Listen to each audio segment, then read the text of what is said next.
I want to show you 3 things that makes this faith work, and then I want to show you 3 obstacles that you will collide with as you journey in the path of faith. But if you know how faith works, nothing truly is an obstacle. Every obstacle becomes a channel of glorification. Every obstacle is a channel for glorification. This faith we speak of, it gives. Every self-centered or selfish person is not a man of faith. Every time faith is at work, man becomes generous. Because in the foundation of the faith is trust in God, not trust in man. So even if it is the last he has, he's willing to give it, because his giving is a proof that he believes that his sufficiency is not in himself. His sufficiency is in God. When you see people finding it difficult to give, it's because their philosophy is still self-oriented. The reason they can't give is because they think if they give, they won't have. But the man of faith knows if he doesn't give, there will be no room for more. So every time he wants to create more room, he gives. The philosophy of faith is at the foundation of giving. Without giving, faith is a joke.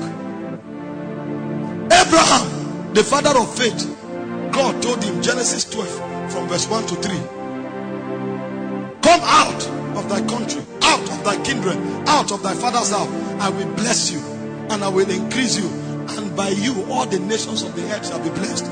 But God didn't prove him by coming out. God proved him when he was able to give.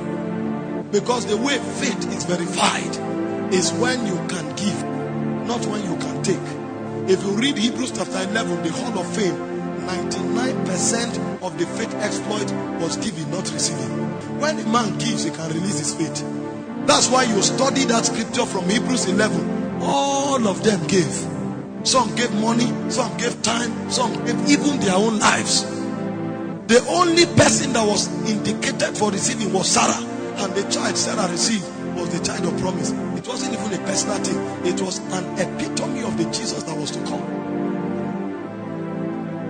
How did God prove Abraham as a man of faith? He had told him all things, but he had to prove his faith.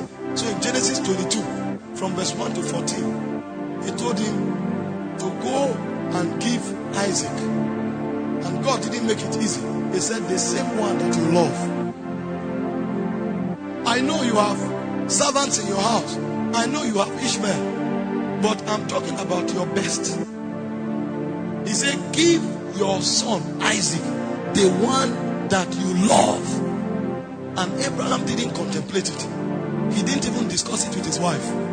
Because he's not built on reason. The guy sprang out in the morning very early. And in Genesis 22 verse 5, Abraham didn't call it giving. He called it worship. So when a man of faith is giving, he is worshiping the Lord. You see the people of the world who doesn't know how this system works. They stand up and tell you they want to take your money. If God wants to use you, it's an insult to think for a second that God needs your money to build his kingdom. We forgive the world for saying it because they don't know better. But it's unfortunate for a Christian to assume for a second that they're building the kingdom of God on account of his money. What can you give to God?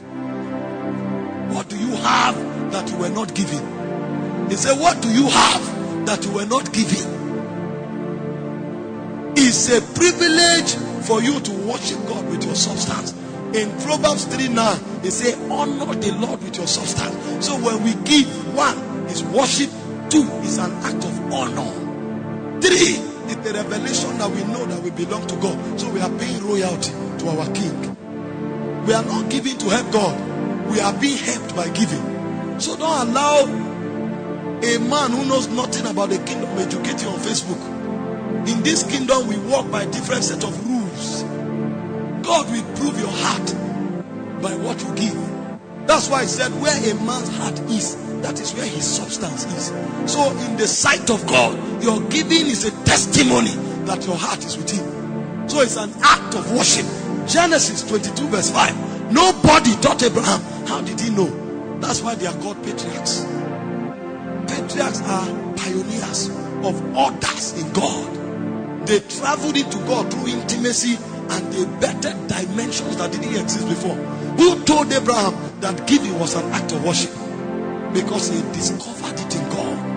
The life of the patriarch is a testimony of discoveries in God. And this is one of the discoveries that Abraham made. He said, and Abraham said to the young man, abide ye here with the ass. I and the lad will go yonder and worship once again. What is worship? He was going to give his best to the Lord. This is why he's a man of faith. And if you study verse 14, God came back and reenacted the covenant. God had promised him, I will make you a father of all nations. But he wasn't qualified for it until he proved it by his giving. I know God told you you'll be an ambassador. God told you you'll be a senator. God told you you'll be an apostle. Many times he will try you on the corridor of giving so that you qualify for that honor. Else, if he makes you an apostle, you will reap his church. That's why you see many people today, they are only reaping the body of Christ. Because they've not been proven on the corridor of giving. Everything is all about themselves. And they are so small. Because a man who only thinks self is small. It is a man who thinks kingdom that is truly big. This is why Abraham became the father of faith. God had to come back and swear by himself. Because there was none bigger to swear by. So I promised you at first. Now I am saying it under oath. Imagine where a man can take God to. He didn't only get God to promise him. He got God to swear. What does God owe this man? That the Almighty God, the majesty on high, will now come back and put himself under an oath to prove to Abraham that he will do what he has said. Because giving provoked it.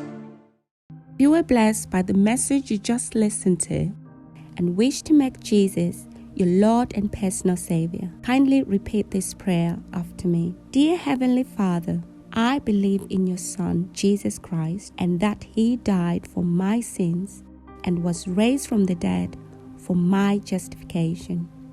I therefore confess with my mouth that Jesus is the Lord of my life. I receive eternal life into my spirit. I am born again. Thank you, Father, in Jesus' name.